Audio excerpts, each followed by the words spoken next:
भारत और यूके के young professionals एक दूसरे के देश में जाकर काम कर सकते हैं। इसे कहते हैं यंग प्रोफेशनल स्कीम, जो नई है, G20 में अनाउंस हुई और इस पर अब मोहर लगा दी गई 9 जनवरी को इंडिया हाउस में।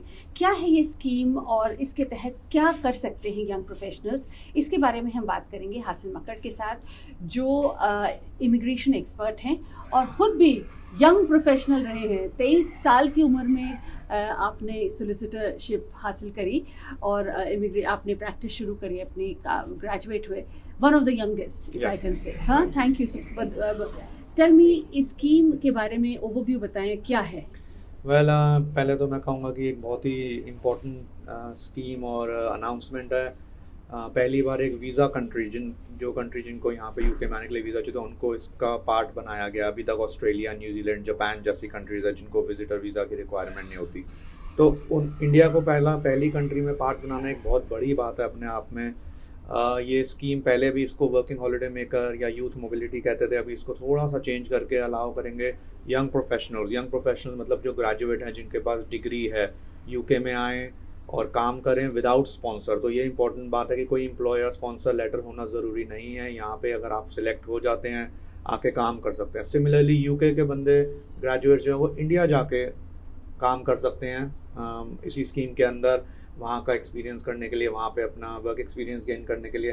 तो एक तरह से बहुत ही एक अच्छी स्कीम है, जो कि आई थिंक 3000 लोगों को अलाउ होगा एनुअली।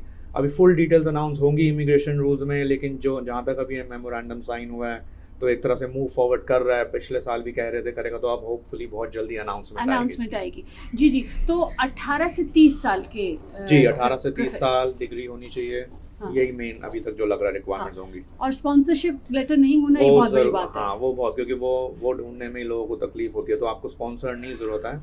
आप जो है ये इसलिए यंग प्रोफेशनल्स के लिए कि आके यूके में वर्क एक्सपीरियंस गेन करने के लिए और अपने आप में एक कंट्री को एक्सपीरियंस करने के लिए, दोनों साइड से। तो ये बहुत ही एक हिस्टोरिक मोमेंट है। तो इस देश में तो ब्रिटेन की अगर बात करें तो बहुत मतलब एक तरह से अभी वर्क फोर्स क्राइसिस NHS में चल रहा है। बहुत ऐसी इंडस्ट्रीज़ हैं जहाँ पे चल रहा है वर्क फोर्स क्राइसिस, तो उसको भी कुछ थोड़ी सी राहत मिल सकती है, नहीं? होपफुली हाँ जी, बिकॉज जो लोग स्कीम के थ्रू आएंगे, अब जॉब्स अप्लाई करेंगे, जो जॉब्स अवेलेबल है, तो ऑब्वियसली इसको डायरेक्ट बेनिफिट होगा वर्क फोर्स को। जहाँ पे भी शॉर्टेज चल रही है, ऑब्वियसली वहीं जॉब एप्लीकेशन ज़्यादा होंगी, तो होपफुली हेल्प होगी इसकी बहुत, है ना?